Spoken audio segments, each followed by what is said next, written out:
नमस्कार, आप देख रहे हैं इंडिया डेली। मैं हूं आपके साथ विवेक शांडिल्य। खास पेशकश लेकर जिसका नाम है नापाक।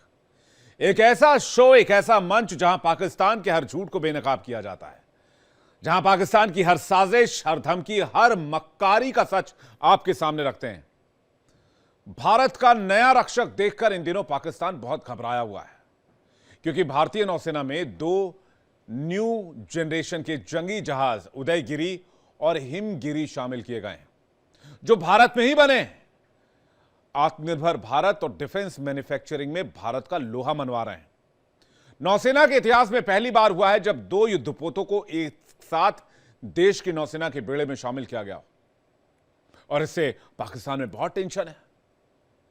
पाकिस्तान के अंदर घबराहट है, बेचैनी है कि भारत अब पता नहीं अगली बार जब अगर कुछ हुआ तो फिर क्या करेगा। वहीं पाकिस्तान पर एक और खतरा है। खतरा है एफएटीएफ का।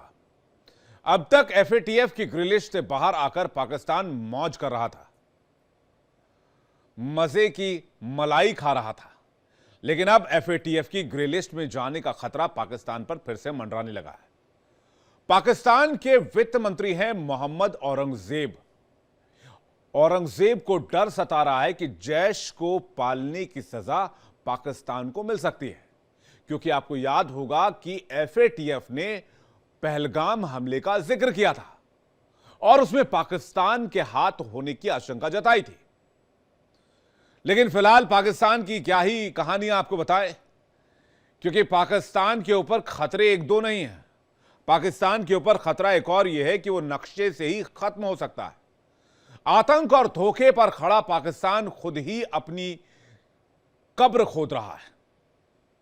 आज आपको पाकिस्तान का दौरा चेहरा और चरित्र, और साथ ही साथ पाकिस्तान के डर की सारी कहानी बताएंगे। तो आइए देखते हैं हमारी खास पेशकश नापाक। समुद्र से सरहद तक भारत की ताकत लगातार बढ़ रही है। हिंद महासागर से लेकर हिमालय तक भारत ने अपने दुश्मनों को कड़ा संदेश दिया है।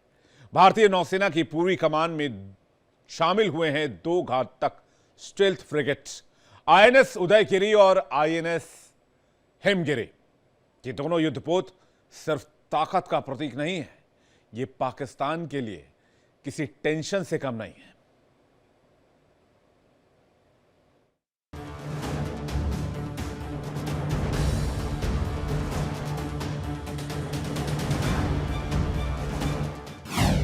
समुद्र से सरहद तक भारत की बढ़ी ताकत।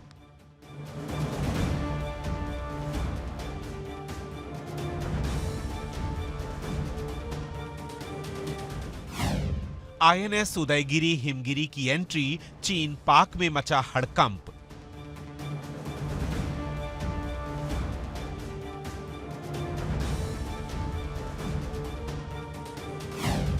उदयगिरी और हिमगिरी से दुश्मनों को साफ चेतावनी।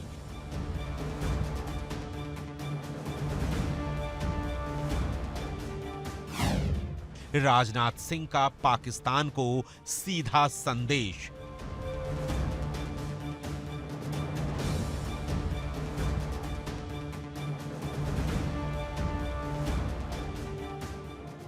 भारत की ताकत में हुआ है डबल इजाफा।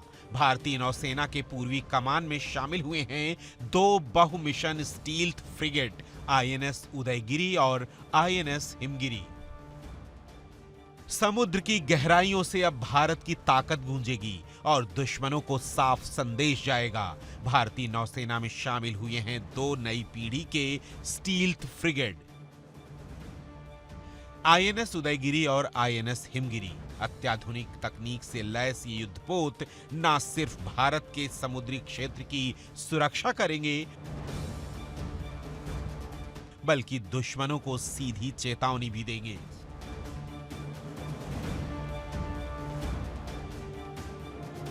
इतिहास रचा गया जब पहली बार 2 युद्धपोत एक साथ नौसेना के बेड़े का हिस्सा बने। इस ऐतिहासिक पल के साक्षी बने रक्षा मंत्री राजनाथ सिंह।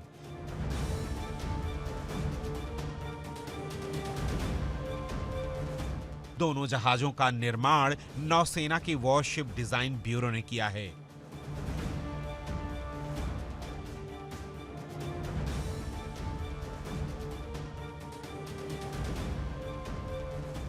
खास बात यह है कि ये ब्यूरो का 100वां जहाज है, यानी आत्मनिर्भर भारत की दिशा में एक और बड़ा कदम।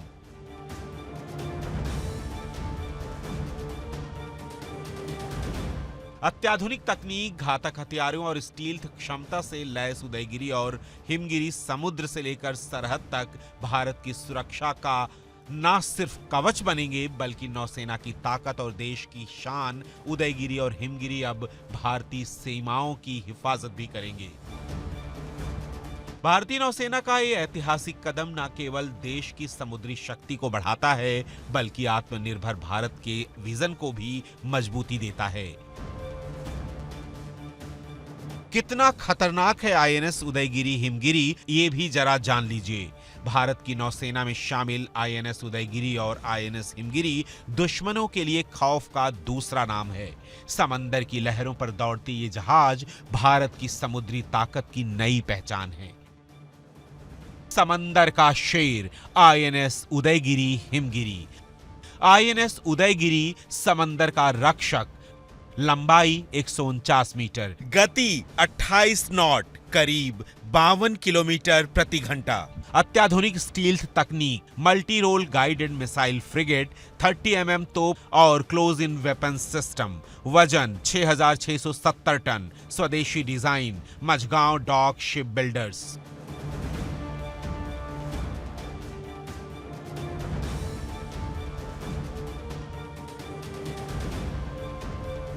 अब आपको आईएनएस उदयगिरी की ताकत के बारे में बताते हैं। हिंद के 2 बाहुबली, दुश्मनों में खलबली। आईएनएस उदयगिरी हथियारों से लैस, 48 Barak 8 surface to air missile, torpedo tube और रॉकेट लॉन्चर, आधुनिक रडार और सोनार सिस्टम, हेलीकॉप्टर ऑपरेशन की क्षमता। भारत के नौसैनिक बेड़े में आईएनएस हिमगिरी और आईएनएस उदयगिरी ने कमीशन लिया है। इसके साथ ही अब भारत की जो नौसेना है वो दुनिया के उन गिने चुने नेवीज में से हो गई है जिनका दबदबा लगातार हिंद महासागर में बढ़ रहा है।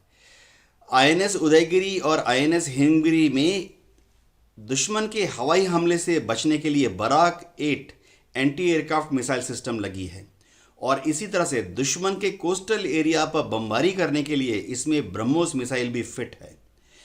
दोनों ही वॉरशिप्स में एंटी सबमरीन रोल के लिए torpedo, advance sound tracking torpedo systems की व्यवस्था की गई है। गौरतलब बात है कि भारत सरकार ने, भारत की जनता ने इंडियन नेवी को यह टास्क दी है कि भारत की नेवी पूर्व में स्ट्रेट ऑफ मलक्का से शुरू करके पश्चिम में लाल सागर तक और फारस की खाड़ी तक अपना दबदबा बनाए रखे। ऐसे में भारत को बहुत जल्दी ही अपनी नेवी की जो शिप्स हैं उनकी संख्या को बढ़ाकर 200 के ऊपर करनी पड़ेगी। यह आज के जो 2 शिप ज्वाइन किए हैं यह उसी तरफ कार्रवाई की एक कड़ी है। आईएनएस उदयगिरी और आईएनएस हिमगिरी दोनों ऐसे हथियार हैं जो दुश्मन के होश उड़ा सकते हैं। रक्षा मंत्री राजनाथ सिंह ने इस मौके पर पाकिस्तान को भी सख्त संदेश दिया। उन्होंने साफ कहा कि ऑपरेशन सिंदूर में भारतीय नौसेना की कार्रवाई बेहद सटीक और प्रभावी रही। अगर नौसेना को पूरी छूट मिलती तो नतीजे और भी अलग होते। जब हमारी सुरक्षा पर हमला होता है तो हम उसका सही रिस्पांस देना भी जानते हैं। भारत ने हमेशा दुनिया को शांति का संदेश दिया है, यानी हम अपनी तरफ से कभी भी जंग नहीं छेड़ते हैं। यह भारत का इतिहास बतलाता है। लेकिन हमारी राष्ट्र की शांति और सुरक्षा के लिए कोई चुनौती खड़ा करेगा तो हम उसका मुंह तोड़ जवाब भी देना जानते हैं और देते रहेंगे। देवियों सज्जनों, ऑपरेशन सिंदूर के दौरान हमारी आर्म्ड फोर्सेस ने दुनिया को दिखा दिया है कि हम जरूरत पड़ने पर किस तरह से एक्ट कर सकते हैं। वारशिप्स की क्विक डिप्लॉयमेंट को लेकर इंडियन नेवी की प्लानिंग और एग्जीक्यूशन भी उस ऑपरेशन के दौरान बहुत ही इफेक्टिव रही है। यदि नेवी को यदि अवसर मिल गया होता तब तो कुछ और भी संदेश चला गया होता। और इस बात की जानकारी उनको भी थी जिनको होनी चाहिए। भारत के दो नए जंगी जहाजों आईएनएस उदयगिरी और आईएनएस हिमगिरी ने चीन और पाकिस्तान की नींद उड़ा दी है। अत्याधुनिक हथियारों से लैस ये दोनों स्टील फ्रिगेट अब भारतीय नौसेना की रीढ़ बन चुके हैं।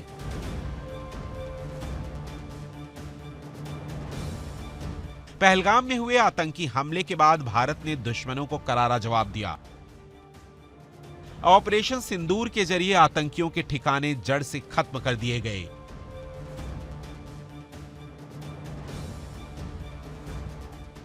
संदेश साफ था, भारत की शांति को कोई चुनौती नहीं दे सकता।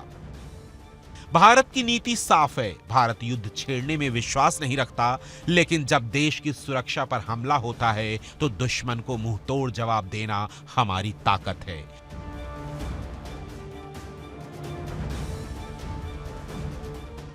रक्षा मंत्री ने कहा कि भारत की सबसे बड़ी ताकत है राष्ट्रीय एकता। आतंकवाद के खिलाफ देश एकजुट है और आतंकी ठिकानों को खत्म करने का अभियान अभी खत्म नहीं हुआ है। समुद्र से लेकर सरहद तक भारत की ताकत पूरी दुनिया देख रही है। भारत का संदेश साफ है, शांति हमारी नीति है, लेकिन समझौता हमारी फितरत नहीं। और यही ताकत भारत को वैश्विक मंच पर सबसे अलग पहचान दिला रही है। आईएनएस उदयगिरी और आईएनएस हिमगिरी सिर्फ युद्धपोत नहीं, बल्कि भारत की समुद्री ढाल हैं। हिंद महासागर से लेकर अरब सागर तक अब भारत की दहाड़ सुनाई देगी, और यही है भारत की असली ताकत।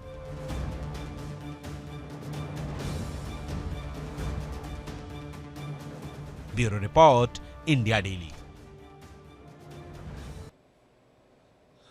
एक तरफ जहां भारत की ताकत बढ़ रही है, वहीं दूसरी तरफ आतंकी मुल्क पाकिस्तान पर एक बार फिर से गाज गिर सकती है। आतंकियों को पनाह देने की सजा पाकिस्तान को भुगतनी पड़ सकती है।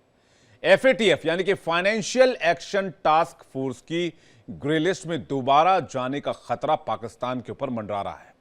मतलब साफ है, दुनिया पाकिस्तान पर भरोसा करने को तैयार नहीं है और आतंकवाद को पनाह देने की उसकी आदत पाकिस्तान को ले डूबेगी। पाकिस्तान पर अगर ग्रे लिस्ट की गाज गिरी तो क्या होगा, यह हम आपको बता रहे हैं। दुनिया के लिए पाकिस्तान और ज्यादा हाशिए पर चला जाएगा, विदेशी निवेशक पीछे हट जाएंगे, आर्थिक संकट गहराएगा और पाकिस्तान की इकोनॉमी हमेशा के लिए खत्म हो जाएगी।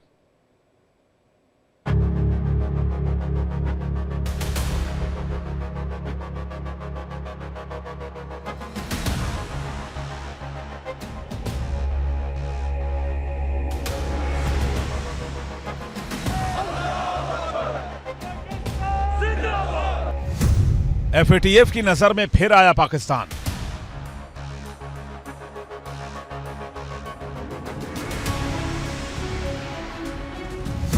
क्या फिर से एफएटीएफ की ग्रे लिस्ट में जाएगा पाकिस्तान?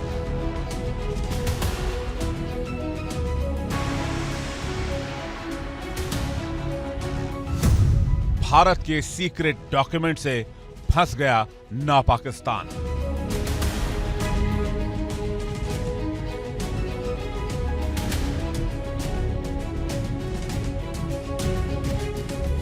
पाकिस्तान पर एक बार फिर गाज गिर सकती है। आतंकियों को पनाह देने की सजा पाकिस्तान को भारी पड़ सकती है। एफएटीएफ यानी फाइनेंशियल एक्शन टास्क फोर्स की ग्रे लिस्ट में दोबारा जाने का खतरा मंडरा रहा है।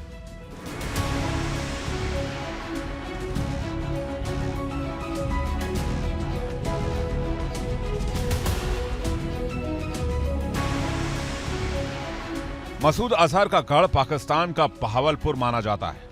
बहावलपुर में उसके दो ठिकाने हैं। भारत ने ऑपरेशन सिंदूर के दौरान बहावलपुर में जैश ए मोहम्मद के हेडक्वार्टर और बहावलपुर में ही जैश के मदरसे को निशाना बनाकर हमला किया था।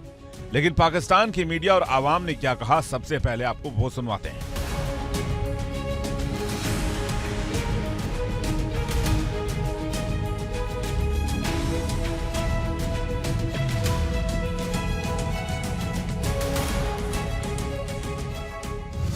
पाकिस्तान एफएटीएफ की ग्रे लिस्ट में 10 साल और 8 महीने तक रहा। सबसे पहले पाकिस्तान 28 फरवरी 2008 को इस लिस्ट में गया और जून 2011 तक इस लिस्ट में पड़ा रहा। उसके बाद पाकिस्तान 16 फरवरी 2012 को फिर से इस लिस्ट में गया और फरवरी 2015 तक इस लिस्ट में जद्दोजहद करता रहा। तीसरी बार पाकिस्तान 28 जून 2018 को इस लिस्ट में गया और अक्टूबर 2022 तक लिस्ट में पड़ा रहा। इस तरह से पाकिस्तान तकरीबन 10 साल 8 महीने तक FATF की ग्रे लिस्ट में रहा है। पाकिस्तान पर FATF की ग्रे लिस्ट में जाने का खतरा फिर से बढ़ रहा है।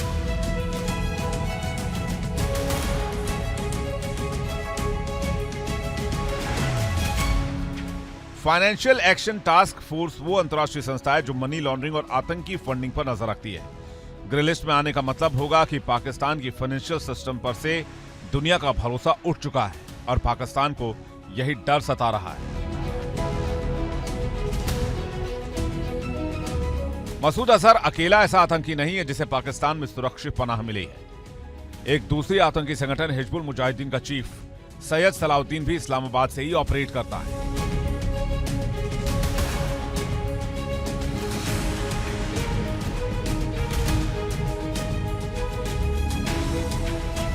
पाकिस्तान के पूर्व विदेश मंत्री और सत्तारूढ़ पाकिस्तान पीपुल्स पार्टी के अध्यक्ष बिलावल भुट्टो जरदारी ने हाल ही में दावा किया था कि मसूद अजहर अफगानिस्तान में हो सकता है।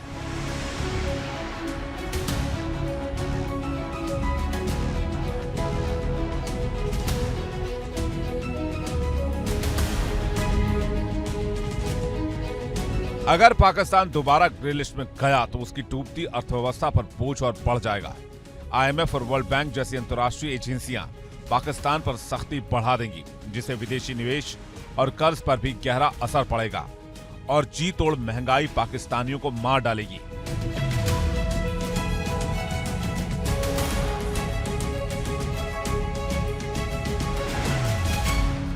दुनिया की निगाहें FATF की अगली बैठक पर टिकी हैं, जिसमें तय होगा कि पाकिस्तान FATF की ग्रे लिस्ट में जाएगा या उसे कुछ दिनों की मोहलत और मिलेगी।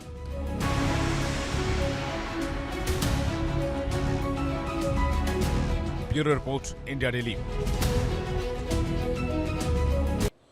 अब तक आपने बहुत सारी ऐसी खबरें सुनी होंगी जिसमें पाकिस्तान के 4 टुकड़े होने की बात कही गई होगी, लेकिन मैं अगर आपसे कहूं कि पाकिस्तान के 1, 2, 3, 4 नहीं बल्कि 12 टुकड़े हो सकते हैं और पाकिस्तान को अपने नक्शे से ही डर लगने लग गया है, तो क्या आप इस बात पर यकीन करेंगे? क्योंकि पाकिस्तान के कुछ सुरक्षा जानकार इसी तरफ इशारा कर रहे हैं, जैसे कि बलूचिस्तान, सिंध, खैबर पख्तूनख्वा, गिलगित बाल्टिस्तान से लेकर POK तक जगह जगह अलगाव की आवाज बुलंद हो रही है। हालात ऐसे हैं कि पाकिस्तान के टुकड़े टुकड़े होने की तस्वीर दुनिया के सामने आ सकती है। सवाल यह कि क्या पाकिस्तान का नक्शा बदलने वाला है और क्या आतंक और धोखे पर खड़ा पाकिस्तान खुद ही अपनी कब्र खोद रहा है? ऐसा हम क्यों कह रहे हैं तो जान लीजिए, क्योंकि बलूचिस्तान पल्स नाम की एक वेबसाइट ने पाकिस्तान की भविष्य को लेकर सवाल उठाया है और कहा है कि आने वाले समय में पाकिस्तान टूटकर बिखर जाएगा और पाकिस्तान के 1, 2 नहीं 12 टुकड़े हो जाएंगे।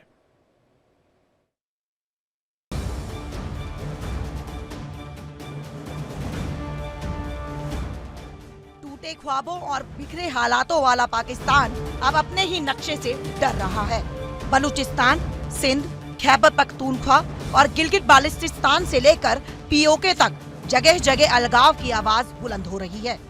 हालात ऐसे हैं कि पाकिस्तान के टुकड़े टुकड़े होने की तस्वीरें सामने आ रही हैं।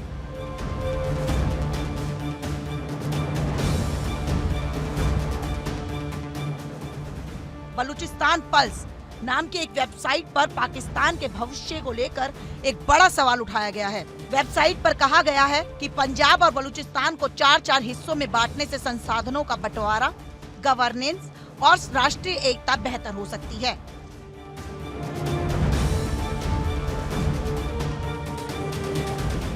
बलूचिस्तान में इस प्रस्ताव को लेकर जश्न का माहौल है। लंबे समय से बलूचिस्तान लिबरेशन आर्मी पाकिस्तान से अलग होने यानी आजादी की मांग करती आ रही है। पाकिस्तान ने इसे आतंकवादी संगठन घोषित कराया है और अमेरिका से उस पर पाबंदी लगवा दी है। इसके बावजूद बलूचिस्तान में अलग पहचान की मांग तेज होती जा रही है।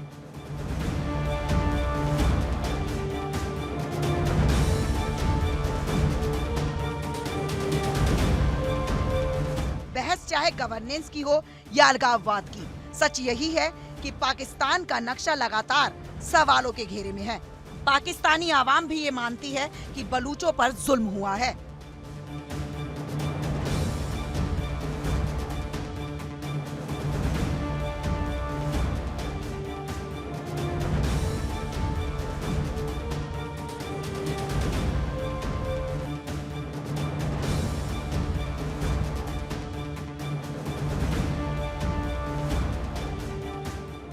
पाकिस्तान की फौज और हुकूमत पर आरोप है कि उन्होंने बलूचों और सिंधियों पर सालों से जुल्म ढाए हैं।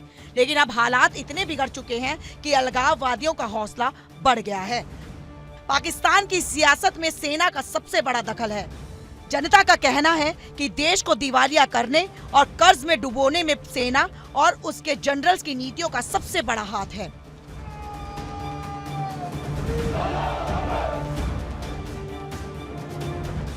पाकिस्तान का सबसे बड़ा प्रांत बलूचिस्तान, क्षेत्रफल में करीब आधा पाकिस्तान, लेकिन हालात सबसे बदतर हैं। खनिज संपदा से लबालब, लेकिन बलूच लोगों के लिए हालात खस्ता हाल हैं। सवाल उठता है कि आखिर क्यों पाकिस्तान अपने ही सबसे बड़े प्रांत को नजरअंदाज करता आ रहा है।